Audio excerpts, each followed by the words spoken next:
Often I have situations where providers come to me and say, we've had an inspection, we thought it went really well, but we've actually got this report and it says it requires improvement.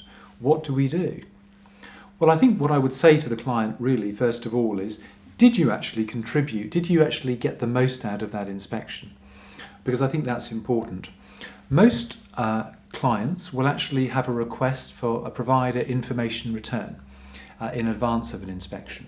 And that's an opportunity for them to sort of put forward information about their particular service, to sort of showcase many of the good things that are actually going on with that service. The other thing I think is that when the inspectors come in, first impressions count for a great deal.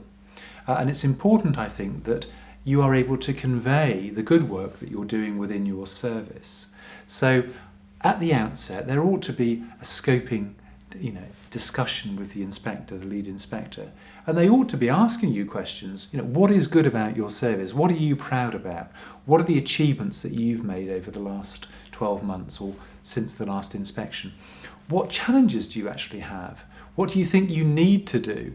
Because what you want to do is to convey to the inspector that you know what goes on in your service, you're in control, you're achieving outstanding sort of results in terms of innovation and creativity and going that extra mile for the service users.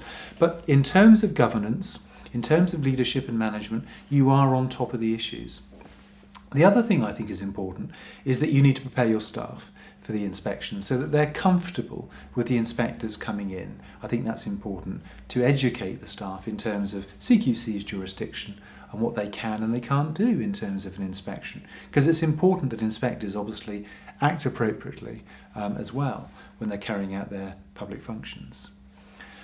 Through the inspection, cooperate, make sure that you provide information in a timely manner. I think if there's an area of your service that the inspectors haven't looked at, please do go and say to them, look, we do a fantastic job in terms of catheter care or something like that. An area of yours, or activities. We do all these wonderful activities. We take our service users out to all sorts of events. Make sure that you actually sort of ensure that the inspectors do look at that particular area.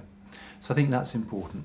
Make the most of the feedback session at the end of the inspection, because that's your opportunity to head off issues. There may be misunderstandings on the part of the inspectors. You may be able to provide information at that stage to say, well, yes, we saw this was an issue, but we dealt with it during the inspection, so please, you should have confidence that going away we've actually addressed that particular issue, and please can that be reflected in the inspection report. After the inspection, you're going to be tired, it'll be a long day, or possibly even 2 days or more. But it's important, I think, to sort of sit down with your staff and actually have a debrief session. How did that inspection go? What did we learn from it? Are there any gaps? Do we need to go back to CQC with additional evidence? Have they requested additional evidence? So it's important after the inspection to make sure in a timely fashion that you actually provide that information within 24 or 48 hours. But equally, if you've got concerns about the way in which the inspection was carried out, or you think, oh crikey, there were areas that I forgot to tell them about, be confident, don't be passive waiting for that draft inspection report to come in 2 weeks' time. Provide that information to them so that you can inform the content, the structure of that draft report before it comes to you. If you get the report, then look at it carefully, because it's your opportunity as part of the factual accuracy process to challenge the facts, findings and also judgments if you're not happy with them. And also consider getting legal advice, because it may well be necessary to have a forensic exercise carried out to actually look at the report in detail. You send it off, they respond. If you're still not happy, you have a right to ask for an independent review if there are ongoing grievances that you can show that there are things that are demonstrably wrong or misleading based on objective evidence. So those are some of the key areas, some of the key issues and tips that I would say to my clients, how they can actually get the most out of the inspection and ensure that inspection report properly reflects their service.